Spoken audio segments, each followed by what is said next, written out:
Faut-il acheter sa résidence principale? Voici la question du jour posée par beaucoup d'investisseurs ou de futurs investisseurs immobiliers. Aujourd'hui, je vais essayer de vous répondre. Alors, bonjour à vous les investisseurs. Pour ceux qui ne me connaissent pas encore, je m'appelle Charles, je suis consultant d'investissement immobilier, mais avant tout investisseur. Et je vais essayer de donner une réponse assez claire sur faut-il acheter sa résidence principale. Alors, comme vous le savez, beaucoup de personnes jurent qu'il ne faut pas acheter sa résidence principale car vous vous endettez auprès de la banque sur un passif.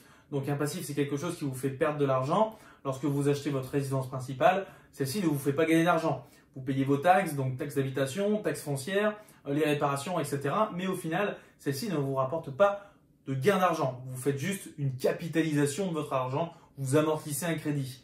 Alors, faut-il acheter sa résidence principale? L'éternelle question.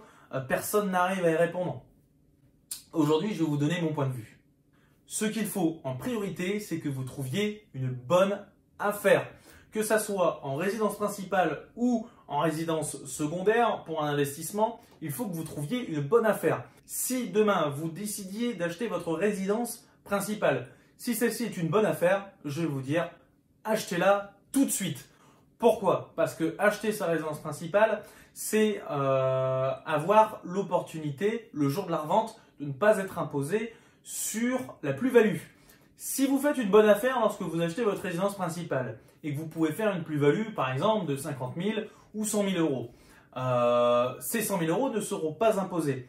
Et lorsque vous revendrez donc votre maison avec la plus-value, ici, vous aurez un fort effet de levier. Pourquoi? Vous récupérerez énormément d'argent. Cet argent va vous permettre d'être utilisé en tant qu'effet de levier, pouvoir montrer à la banque que vous avez un gros fonds de trésorerie et donc lever beaucoup plus de fonds. Donc partir sur des opérations d'achat-revente ou bien sur du locatif, de l'immeuble locatif, sur des appartements, sur des box, des garages, etc. Voilà. Donc acheter sa résidence principale, comme vous le voyez, ce n'est pas forcément quelque chose de rédhibitoire. Il ne faut pas se dire non, je n'achète jamais ma résidence principale. Avant de continuer, si vous êtes intéressé par l'investissement immobilier, n'hésitez pas à cliquer sur le petit bouton s'abonner et sur la petite cloche pour recevoir une notification à chaque nouvelle vidéo. Et dans ma description, une formation complètement gratuite pour vous. Je l'ai faite pour vous, une formation complètement gratuite vidéo donc sur comment investir dans l'immobilier, maîtriser les secrets de l'investissement locatif. N'hésitez pas, c'est totalement gratuit. Reprenons sur notre histoire de résidence principale. Voilà, la résidence principale, ça ne doit pas être rédhibitoire. D'ailleurs, vous, je ne sais pas. Écrivez-moi en commentaire. Est-ce que vous avez déjà investi dans l'immobilier? Est-ce que oui, vous avez une résidence principale?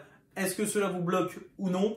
Votre réponse m'intéresse grandement. Ça me permettrait de vous faire un petit point et refaire une vidéo par la suite par rapport à vos commentaires. Donc, comme je vous ai dit, une résidence principale, ce n'est pas rédhibitoire. Si vous tombez sur une bonne affaire, moi, je vous dis foncez, achetez. Ce qui est important, c'est de faire des bonnes affaires, des bonnes opérations immobilières.